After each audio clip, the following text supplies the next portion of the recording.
Talking about the strategic plan, it was put off in June to get information about it. It's a number one issue, goal for implementation, and we're responsible for it as a board. But I haven't seen any part of it. I don't think we've seen any part of it. Now we're saying that we're going to see some part of it in November. Is the timeline? Right. So what I explained to the board during the retreat, I think, is that the action planning teams have asked for a month extension because the summer's a difficult time to meet. And so instead of the action planning team meeting with the Strategic Direction Committee in September, the original Strategic Direction Committee, they will be meeting in October. And so therefore everything shifts a month. So therefore the board will see the action plans tied to the strategic direction. In other words, the entire strategic plan, you will see it in November, and then in December you'll be asked to adopt it. So there'll be a month's time for processing. And just for additional clarification, Dr. Ramos has committed to providing each committee in each committee meeting this coming month in September an update as to the process that each planning team that corresponds to the strategies that each committee is responsible for two, I believe two, Right. one might have three strategies. Yeah. And that they are monitoring and had given input to the administration on as the process was commencing. And Dr. Ramos is the liaison between those teams and each committee. And so we have asked Dr. Ramos to report back to the committee on the status of the work in very broad terms. Let the board ask Dr. Ramos questions pertaining to the process. Yes. So that we have the comfort level as to the work that's happening and any additional updates as to the specifics. So in each and every committee meeting in September, these updates will be provided. Correct.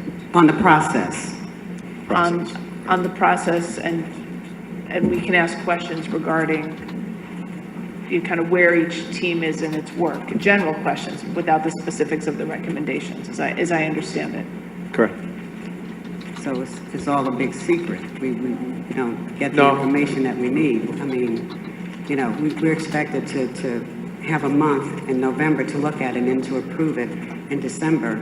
This is the biggest thing that this district has, and not to have access to that it's a bit disconcerting, and I'm concerned about not having any information about the strategic plan.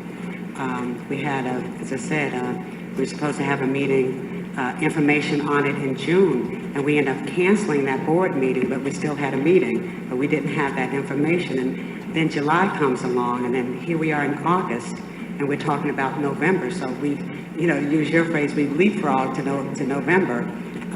This strategic plan information, which is critical, or it should be.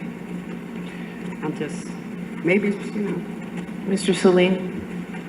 I know there's a lot of questions about the transparency of the strategic planning committees. Would it be possible at all to have like a monthly report on what the committee has accomplished, or is that too much to ask for? So what we're trying to do is, and I know this is difficult, but we're trying to honor and respect the process as it has been outlined for us from the outset. And the process calls for us to allow the action planning committees to do their work. These action planning teams are composed, as you know, of stakeholders from across the community. I mean, it has been a very open and democratic process in terms of trying to pull people together to do this work. But now we've got to let them do the work. And as one of our board members said several months ago, it's not really fair to see how the sausage is being made. We want to see the sausage. And the sausage isn't ready yet, okay? And when you begin to expose what are just ideas, people begin, as you know, in our district in particular, people start running with those ideas, and and they're just ideas, they're just thoughts. And so you have to give people a chance to concretize their thoughts and come up with solid recommendations. And so that's what the time lapse is for. Now, we did, Board Member Wright is correct, we tried to do something in June to at least give the community some sense of what the process has been. Not the specifics, but the process. And that was waylaid because of conflicts with other meetings across the district. June's a tough time to meet. And then we were straddled with, well, okay, do we now meet in the summer when people will say, well, we're on vacation, we didn't have access, etc. So we're sort of between a rock and hard place. I'm always willing to talk to the board about process. I'm always, but I'm very hesitant to disallow the process that's in place that calls for the action planning teams to do their work without having that work compromised because people start to run with ideas that have no legs. And again, you know how quickly a rumor can start, and that's what we're trying to avoid. Okay, it's not secret. It's just a matter of trying to do the work in a way that's reasonable and allows for people to solidify their ideas before they become public. I feel like, but the problem is that people feel like there's a lack of transparency, and using that sausage analogy doesn't really help, especially when there's been incidents where people have put rat meat in sausages. So this situation is quite critical because people feel like there's rat meat being placed within that sausage. And I feel like there could be an attempt to assuage those fears by at least like releasing a report saying, okay, this is what these committees have each accomplished. Because I've sat on one of these committees, and there is material to be presented. Right. Would there be would it be at all problematic just to show like a little snippet of what has been developed so far?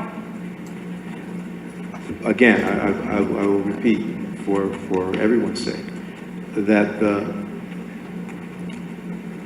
there is this very specific process that we engaged in when we signed on to do this work. And the facilitators that came and helped us through the 3 days that you were part of outlined a very specific process, which does not include sort of checking in from month to month and slowly rolling out what the product is. That's not the process.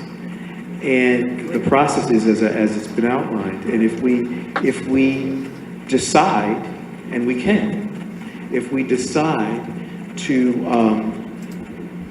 abort the process, to do something different than what the process calls for, then in the end, we can't blame the process and say it didn't work. And we're going to follow it.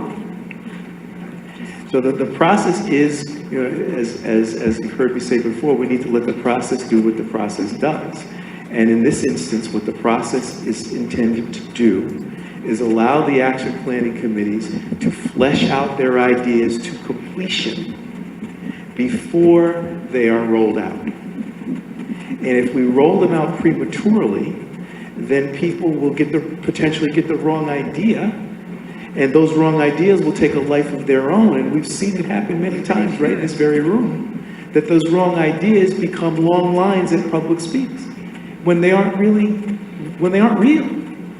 And so we've got to give these things time.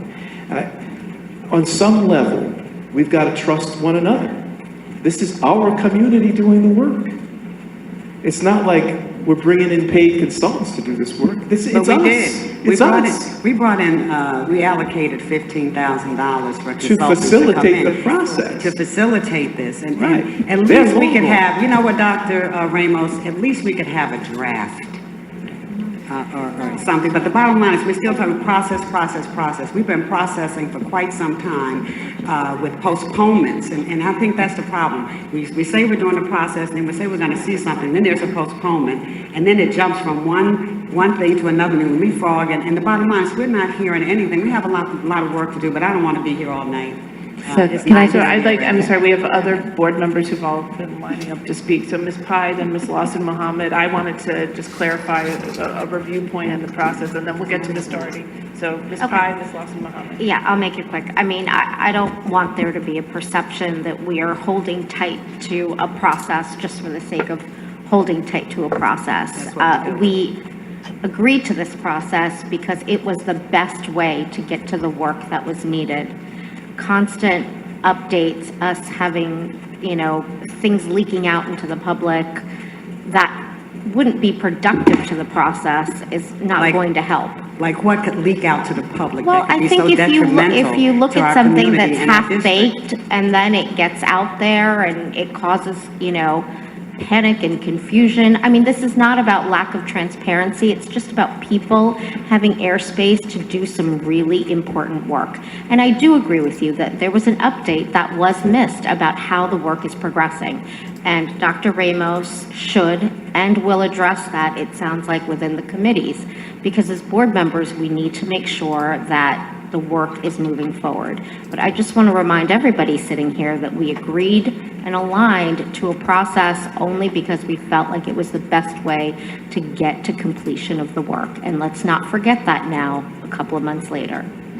Ms. Lawson Mohammed. So I'd just like to express the appreciation for the committees taking the time necessary to put a robust plan together, because this is quite a feat that we face ahead of us. And in talking to some people that have been participating, they've appreciated that extra time because they felt that they were not at the point where they were ready to make the recommendation. So I'm in support of the approach we're taking. At the point where this information becomes available, I think that if the time that is necessary for us to vet and approve will be given. So I don't think we should feel that we're going to be rushed in November and have to approve in December. If there's concerns that folks have, then we're going to take the time that we need. We wouldn't have taken all this time then to just ram it through at the end. So that's my comment. Right, so I want to pick up on that point because I think that's a very important one. As I understood it, there are multiple levels of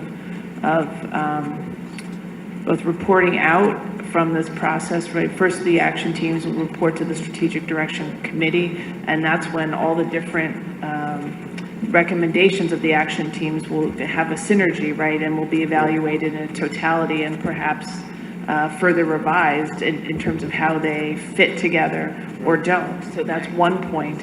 And then that matters could be sent back to the action teams by the Strategic Direction Committee, or it could then be pushed up to the board for review and consideration, which would then also be the community's first look as to where we are. And if there are substantial questions, concerns, we, the board, have not just the right but the responsibility to essentially remand the work back to the Strategic Direction Committee and then possibly even the action planning teams. There's no knee-jerk lockstep, we have to vote on this by December, come heck or high water. We are actually, committed to a process that allowed for that dialogue between the different levels and due diligence.